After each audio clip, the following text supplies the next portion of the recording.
अस्सलाम वालेकुम वरहमतुल्लाहि वबरकातुहू। उम्मीद है आप सब खैरियत तंदुरुस्ती और आफियत के साथ होंगे। आप देख रहे हैं JJC बाई सरजबात। आज की लेक्चर वीडियो सेकेंड ईयर वाले में लाया हूं मैं। शुरू करते हैं बिस्मिल्लाहिर्रहमानिर्रहीम। सेकेंड ईयर के तमाम साइंस ग्रुप्स वाले, pre engineering, pre medical, computer science, अपने साथ फिजिक्स की बुक, रजिस्टर वगैरह रख लें, हाईलाइटर खास करके मैं आप लोगों को कराने जा रहा हूँ। On demand most wanted physics second year के मॉडल पेपर की रूनुमाई। मॉडल पेपर रिलीज हो गए बोर्ड की जानिब से और स्टूडेंट कह रहे हैं सर सॉल्व करा दें और इसके बारे में हमें मजीद गाइडलाइन भी दे दें कि मॉडल पेपर में से आता है कि नहीं आता है वगैरह वगैरह। तो ज़रा थोड़ी दरमियानी दर्जे की वीडियो है, समझें और उसको अवेल करें। 17 MCQs होंगी। जो फर्स्ट ईयर से गुजर गए उनको ये तो पता है, बस रिड्यूस सिलेबस की वजह से कुछ थोड़ी सी आसानी हो सकती है। पहली एमसीक्यूज, अच्छा ये पहले बता दूं कि ये इन्होंने तमाम एमसीक्यूज बुक में से दी हैं। तो वैसे अगर आप बुक में से एमसीक्यूज के आंसर करना चाहें तो वो, या मेरी वीडियोस जेजेसी की देखना चाहें तो वो एमसीक्यूज एक्सप्लेन की अवेल कर सकते हैं। ये फ्रॉम बुक एक्सरसाइज आपकी कवर हो जाएंगी। बोर्ड में भी यही उम्मीद है इंशाल्लाह के कवर हो जाएंगी अगर आप बुक की एक्सरसाइज की एमसीक्यू सही से तरीके से प्रैक्टिस कर लें तो। चैप्टर नंबर 15 था हमारा काइनेटिक थ्योरी ऑफ गैसेस, उसमें से उसने दे दिया है चैप्टर नंबर 15 में से पहली एमसीक्यूज जो कि है बॉयज लॉ से मुतालिक। वो कह रहा है कि अगर टेम्परेचर को कांस्टेंट रखें तो देखिए इससे पता चला कि बॉयज लॉ है। तो ये हो जाएगा बॉयज लॉ में क्या होता है, वॉल्यूम और प्रेशर और टेम्परेचर का इनवर्स रिलेशन होता है। तो ये हाफ हो जाएगा ओरिजिनल का ऑप्शन 1। लेकिन रटे नहीं, समझ के भी थोड़ा करें। थर्मोडाइनमिक प्रोसेस जिसमें सराउंडिंग के साथ हीट तो एक्सचेंज हो सकती हो लेकिन टेम्परेचर चेंज ना होता हो, तो नाम से ही बदल रहा है नो चेंज इन टेम्परेचर। तो ये chapter 16 first law of thermodynamics है। जब नो चेंज उसने बोल दिया टेम्परेचर का, और जब इसने बोल दिया वॉल्यूम इज डबल प्रेशर, तो ये सारे जो है पढ़े पढ़ाए सवाल थे, क्योंकि ये चेंज इन टेम्परेचर जब नहीं होता है तो वो बॉयज लॉ फॉलो करता है, यानी आइसोथर्मल प्रोसेस हो जाता है। तीसरी एमसीक्यू जो है वो कह रहा है रेफ्रिजरेटर को खुला छोड़ दिया, तो ये छोटे बच्चे ना करें। रेफ्रिजरेटर को खुला छोड़ देंगे तो कमरा ठंडा नहीं होगा, गर्म हो जाएगा और जो हीट निकल रही होगी वो साइकिल बनकर घूमती रहेगी उस कमरे में और अल्टीमेटली हमारा कमरा गर्म होना शुरू हो जाएगा थोड़े वक्त के बाद। तो ये काफी सारे इसको एसी जैसा समझते हैं कि एसी वाला काम होगा। एसी का आउटर बाहर होता है, आपने इसका आउटर भी अंदर ही रखा हुआ है। कभी पीछे फिंस जो लगी हुई है रेफ्रिजरेटर की देखिएगा। Electron moves parallel to a magnetic field, parallel. तो ये आगे चैप्टर 18 मैग्नेटिक फील्ड्स का सवाल कि अगर पैरेलल हो तो देखें पैरेलल फील्ड जब होती है तो एंगल जीरो हो जाता है, यानी ये बी है और ये वेलोसिटी v है तो थीटा हो गया जीरो, और उसके एंगल में आता है साइन थीटा का फॉर्मूला, तो साइन जीरो इज जीरो। आसान आसान एमसीक्यूज है, तो ये आपका जवाब हो गया जीरो। अच्छा इसमें एक चीज बता दूं, काफी सारे कहेंगे सर जीरो को मिनिमम कह सकते हैं। अगर एक ही वक्त में दो ऑप्शन होंगे तो आपको जीरो का ऑप्शन लेना होगा, मिनिमम के मायने बदल जाएंगे। ट्रांसफॉर्मर का वर्किंग प्रिंसिपल, ट्रांसफॉर्मर यानी इलेक्ट्रोमैग्नेटिक इंडक्शन, म्यूचुअल इंडक्शन का सवाल आ गया चैप्टर 19 में से। वो कह रहा है कि किस उसूल पे चलता है म्यूचुअल इंडक्शन, क्योंकि प्राइमरी कॉइल होता है, सेकेंडरी कॉइल होता है। आसान एमसीक्यूज चल रही है अभी तक।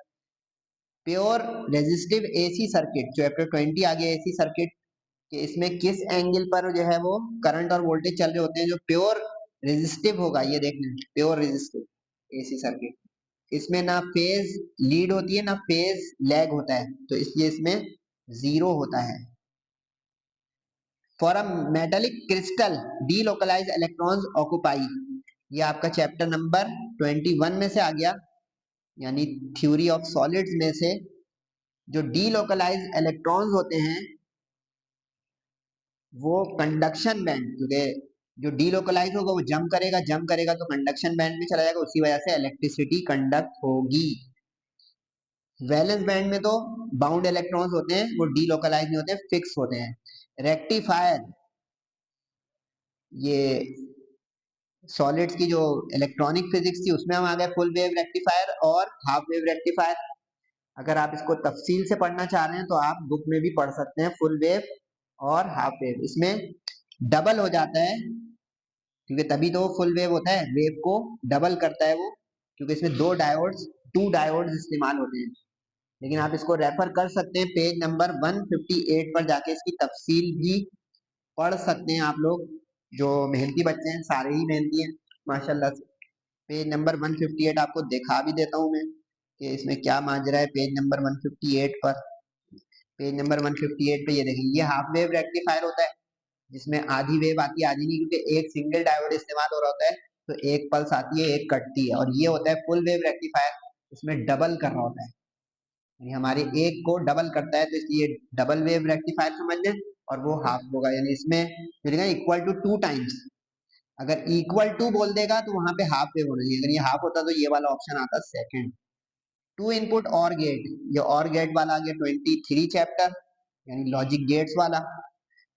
टू इनपुट और 3 इनपुट वाले अगर आपने 1 1 2 2 ये किए हुए हो, तो अगर ये वाला मंजर हो कि इनपुट भी 1 हो, दूसरा इनपुट भी 1 हो, यानी एक्स और वाई, तो उसका आउटपुट भी हमारा हो जाएगा 1। वैसे तो इसकी पूरी लिस्ट बनती है, अगर आप वो बनाना जानते हैं तो वो आप कर सकते हैं। मैं इसका भी रेफर दे दूं आपको कि पेज नंबर 182 वगैरह पर ये आपको।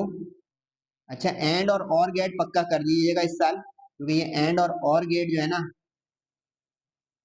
ये कायम है हमारे, बाकी रिड्यूस हो गए हैं। चैप्टर नंबर 24 आइंस्टाइन साहब आ गए के रिलेटिविटी कहती है कि स्पीड ऑफ लाइट से ऑब्जेक्ट एक्सीड नहीं कर सकते। क्यों? क्योंकि अगर ऐसा उन्होंने किया तो बहुत ही हटो बचो बात हो जाएगी, खतरनाक।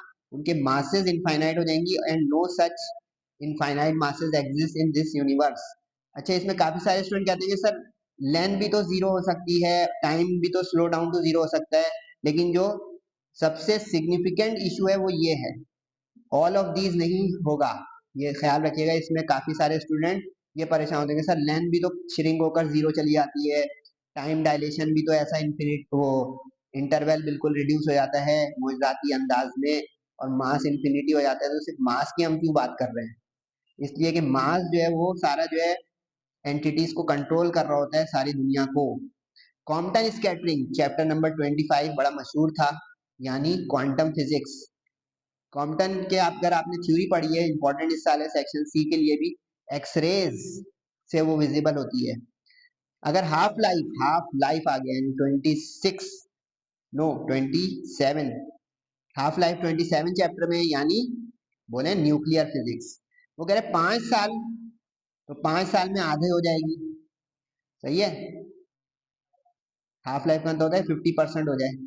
अब उसके बाद भी उसके 10 साल में कितना हो जाएगा? 10 साल में उस आधे का आधा हो जाएगा, यानी अब आधे का आधा, तो ये हो जाएगा 1/4। 1/4 रह जाएगा का मतलब हो गया 75% पहुंच जाएगा ये। अच्छा, इसको रटिएगा नहीं, कभी वो क्या 15 साल बाद 20 साल बाद उसका मल्टीपल आता जाएगा उस हाफ लाइफ का, तो उसके लिहाज से आप कैलकुलेटर या दिमाग लगाइएगा। 27 में से उन्होंने एक और दे दी, कह रहा है कि अगर ये न्यूक्लियर रिएक्शन हो तो बताएं कि करेक्ट सिंबल इस एक्स का क्या है।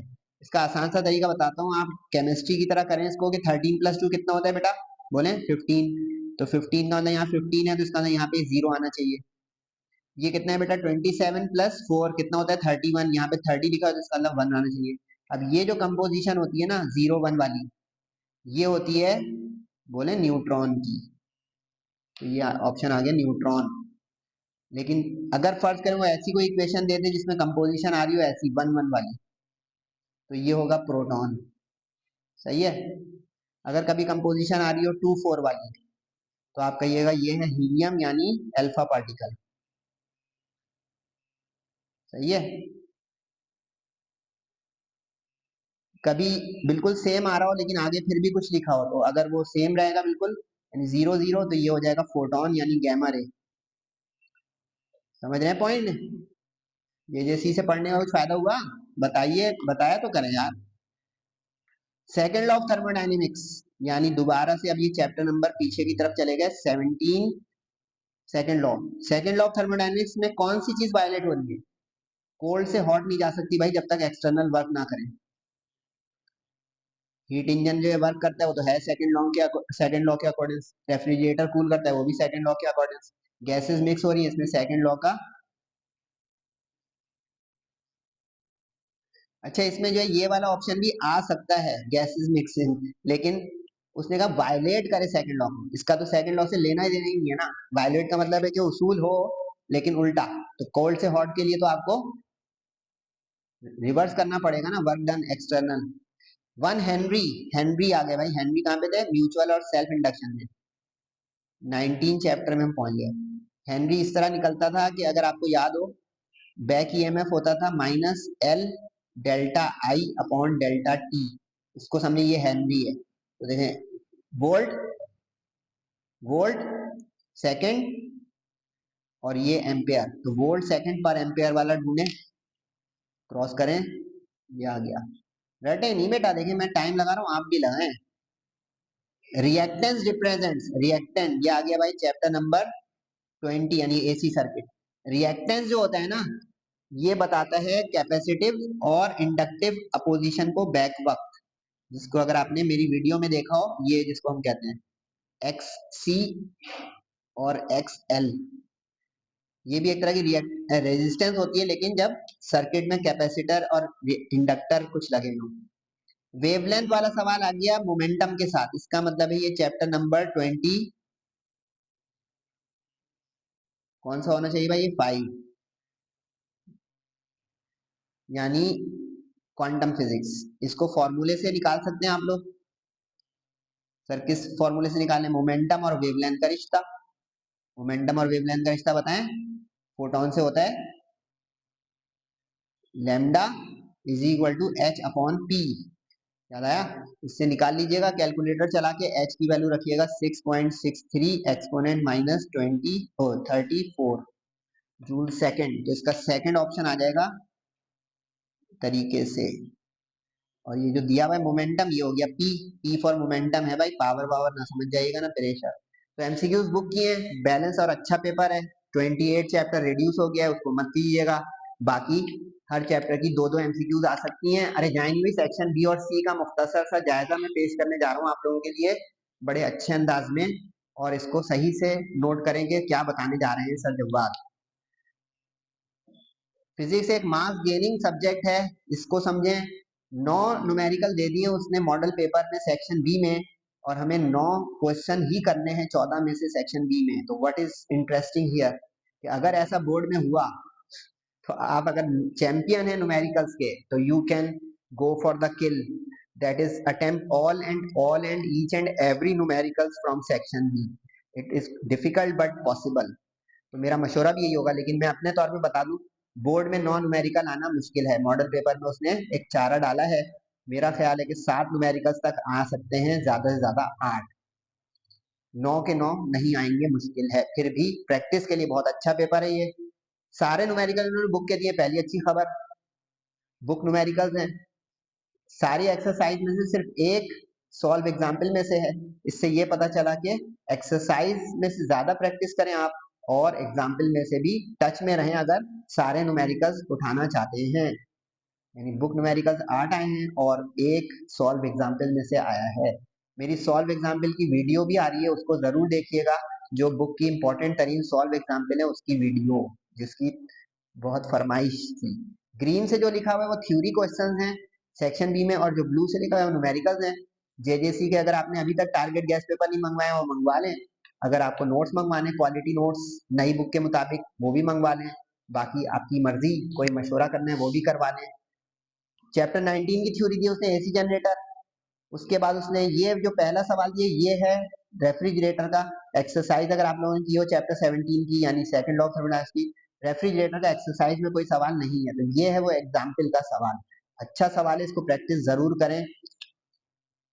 फ्लक्स डेंसिटी, ये एम्पेयर लॉ का सवाल आ गया, बायोट सेवर्ट लॉ का आ गया चैप्टर 18 में से। ये word to word page number देखें, आपके लिए आसानी कर दिया, आप मार्क कर लें जल्दी से जाके अपनी बुक्स पर कि पेज 73 पर 18.8 न्यूमेरिकल वर्ड टू वर्ड आया है। ये चैप्टर 18 का हो गया। Conductor of length perpendicular to magnetic field, ये magnetic field of induction. Motional EMF का न्यूमेरिकल उसने बिल्कुल लास्ट वाला दिया है। ये भी प्रैक्टिस करें। अच्छा है, चैप्टर 27 आ गया, यानी न्यूक्लियर फिजिक्स हाफ लाइफ का, और डी के लॉ वाला उसने न्यूमेरिकल दिया है। ये बहुत अच्छा इंपॉर्टेंट न्यूमेरिकल है, इसकी भी प्रैक्टिस करें। 27.1 पहला ही पहला न्यूमेरिकल है चैप्टर 27 का। ये 3 अब लाइन्स हैं थ्योरी। ये देख लेते हैं कि क्या ये एक्सपेक्टेड क्वेश्चंस हैं। आइसोथर्मल प्रोसेस और थर्मोडायनेमिक्स बिल्कुल चैप्टर नंबर 16 का एक्सपेक्टेड है, प्रैक्टिस करें। सर ये लॉन्ग में नहीं आ सकता, लॉन्ग में कम चांस है, शॉर्ट में ज्यादा है फर्स्ट लॉ के आने का। और एंड गेट बिल्कुल सही, चैप्टर नंबर 23 का, यानी logic gates. Triple point of order, इसके बारे में 50-50 है, ये एक्सपेक्टेड में शुमार करें कि नहीं। एसी जनरेटर भी 50-50 है। ये मैं अपना मशवरा बता रहा हूँ, मर्जी आपकी है, आपके ऊपर है कि आप भरोसा जिस पे भी करें। 25 में ये 9 न्यूमेरिकल में बुक के अंदर 4-4 पार्ट है, उसने सिर्फ एक पार्ट दिया है यहाँ पे फोटॉन्स वेवलेंथ का, कॉम्पटन शिफ्ट का उसने न्यूमेरिकल दिया, बिल्कुल एक्सपेक्टेड इंपॉर्टेंट सवाल, इसकी प्रैक्टिस करें। वैलेंस बैंड, कंडक्शन बैंड और एनर्जी बैंड्स, ये इंपॉर्टेंट सवाल है चैप्टर 21 का, यानी फिजिक्स ऑफ सॉलिड्स। उसके बाद 9 से 4 न्यूमेरिकल है। 26 यानी बोले एटॉमिक फिजिक्स, जिसके अंदर लेजर का टॉपिक था और बाकी सब डिलीट हो गए थे। एक्सरेज का ही उसने न्यूमेरिकल दे दिया, आसान और बड़ा मजेदार सा, जरूर करें। RL circuit chapter 20, AC circuit का बड़ा बच्चा न्यूमेरिकल, इसकी वीडियो भी मेरी मौजूद है, पीछे के सारे चैप्टरों की वीडियो मौजूद है, अगले की आ रही है इंशाल्लाह चैप्टर 25-4 की, उसको भी देख लीजिएगा। स्पीड, ये आइंस्टाइन का आ गया, बहुत इंपॉर्टेंट है ये भी। और how much heat is required, ये चैप्टर 16 यानी first law of thermodynamics.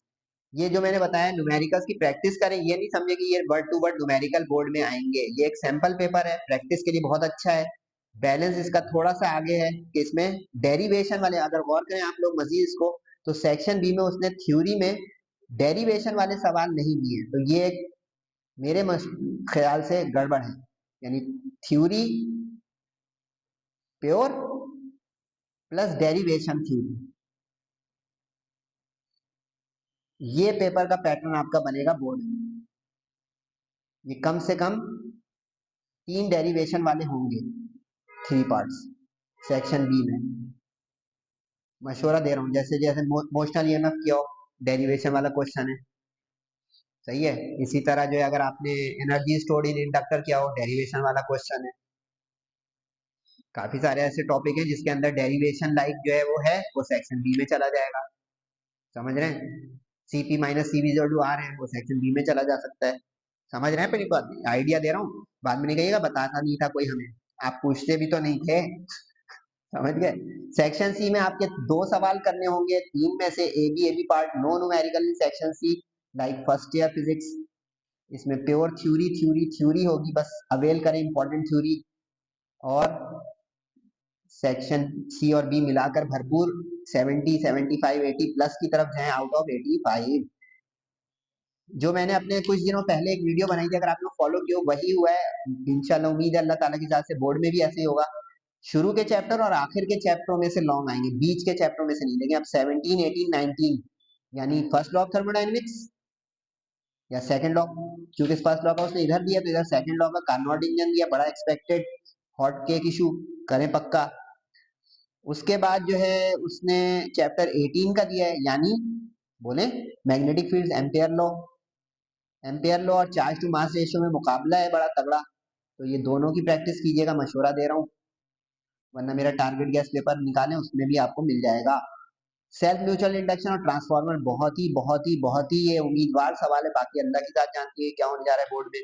Photo electric और कॉम्पटन में मुकाबला है, लेकिन चूंकि देखें अब ये देख रहे कॉम्बिनेशन भी बनाया अपना, कॉम्पटन का उसने न्यूमेरिकल दिया तो फोटो इलेक्ट्रिक का उसने थ्योरी दी है, ताकि स्टूडेंट ज्यादातर पढ़े। जैसे अब यहाँ पे उसने जो कार्नोट इंजन दिया, तो वहां देखे रेफ्रिजरेटर का और स्पेसिफिक हीट की न्यूमेरिकल दे रहा है, कॉम्बिनेशन ऐसा बना रहा है कि बच्चा तकरीबन सारा कुछ पढ़े। तो ये भी अंदर की बातें बता रहा हूँ कि जिसकी आप थ्योरी करें उसके कंट्रास्ट के न्यूमेरिकल पहले करें, ताकि एक अंदाजा आपका सही चले। काइनेटिक थ्योरी और pressure of ideal gas chapter 15 में यही एक लॉन्ग उम्मीदवार है, आ गया। और चैप्टर नंबर 26 ऑप्टिकल पंपिंग यानी हीलियम नियोन लेजर, बहुत उम्मीदवार अच्छा है, सॉलिड ये। लेकिन अगर मैं आपकी जगह होता, मैं अपना बता रहा हूँ, मैं अगर आप लोगों की जगह होता तो मैं इसके ऊपर के 2 क्वेश्चन अटेम्प्ट करता, क्योंकि ये प्योर थ्योरी क्वेश्चन है जिसमें एक नुक्ते की भी मैथ्स नहीं है। तो आई विल, अगर मैं आप होता तो मैं क्वेश्चन 3 और 4 अटेम्प्ट करता, 5 नहीं करता। ये भी मैंने हल्का सा आइडिया दिया है कि मार्क्स गेनिंग में आप चुन चुन के न्यूमेरिकल्स, डेरिवेशंस और सेक्शन सी में भी डेरिवेशन लाइक क्वेश्चंस अटेम्प्ट करें। मजीद भी आप मुझसे मालूमात कर सकते हैं, गाइडलाइन ले सकते हैं। रमजान मुबारक की बाबरकत घड़ियां चल रही हैं, इबादत करें, अपने वालिदैन का ख्याल करें। आगे इंशाल्लाह कॉलेज प्रीलियम पेपर्स और मजीद सारे के सारे लाने की कोशिश कर रहा हूँ, मॉडल पेपर्स। दुआओं की दरखास्त है अपना और अपने वालिदैन का बहुत ख्याल रखिएगा। अस्सलामु अलैकुम वरहमतुल्लाहि वबरकातुहू।